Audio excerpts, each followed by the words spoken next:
What is halal? People say these people chant their magical slogans on the meat, so when we eat it, we want to be Muslims. That is the most foolish statement I've ever heard. All the creatures have been given life by the Almighty. What gives me the right to take the life of a cow away? I don't have the right. So the Almighty says, well, under certain conditions, you may be granted permission to take that life away in a specific way. So I am not allowed to destroy the creatures of the Almighty for no purpose. I cannot even destroy the ecosystem without purpose.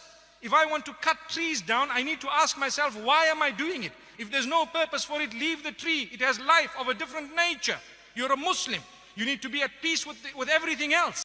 But yes, if there is a need for firewood or there is a need to clear the path, I may say, in the name of the Almighty, the giver of the life, and I begin to cut that tree. So what about insects?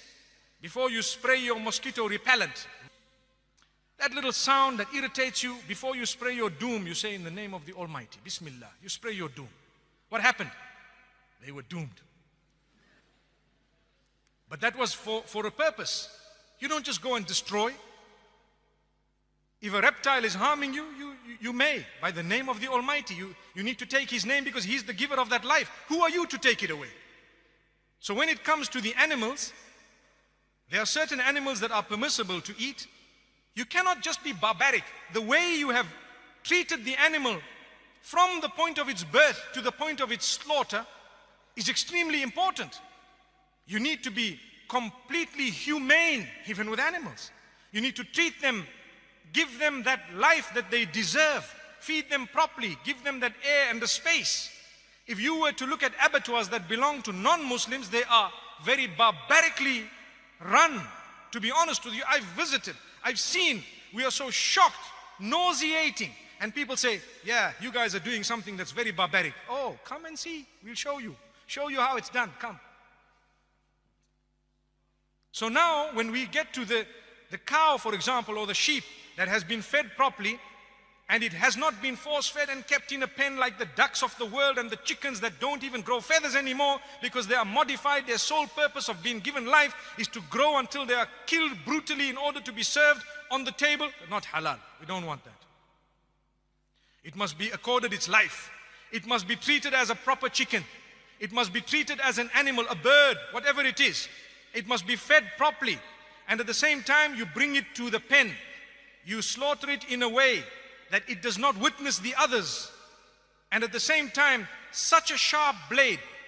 And why is it that the throat is used? Because of the central nervous system. Powerful statement. Sometimes people hack these animals to death.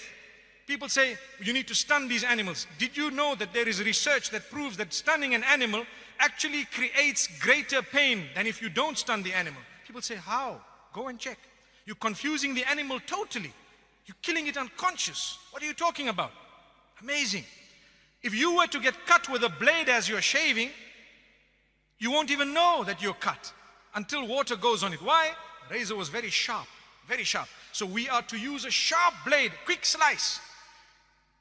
When I burn my fingers, what happens? A message goes from the sensory nerves to my brain, central nervous system. It says, you are hurt, lift your hand up. It happens within a split second. But if the central nervous system is ruptured from the jugulars, the pain, the message goes up, it gets stuck there because it cannot go up anymore. Blood system, bloodstream, out. So what happens? It numbs to a halt. That is halal. If you were to slice it, the message will not go from the bottom to the top, nor from the top to the bottom, because the jugulars are gone. Windpipe and food pipe. And you have to take the permission of the giver of that life when you are slaughtering it. If not, we don't want to eat that. You have stolen it from the property of God. Allahu Akbar. How can you just cut an animal? Who are you to take that life away? You need to say, in the name of the giver of the life here, I'm taking this by your permission.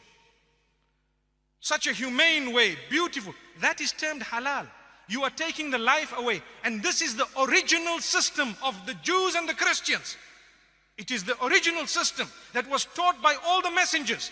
Islam adopts it quite strictly, and so does Judaism. And I'd like to think Judaism adopts it even more strictly. Go and study, you will find it. Same system. So why do people pick on halal? It in fact is the most humane way. In fact, it is the way of being protected from horse meat.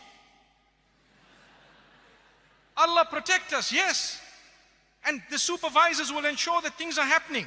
They will tell you, we guarantee you that this thing was done properly. And guess what? It's not a horse, my brother.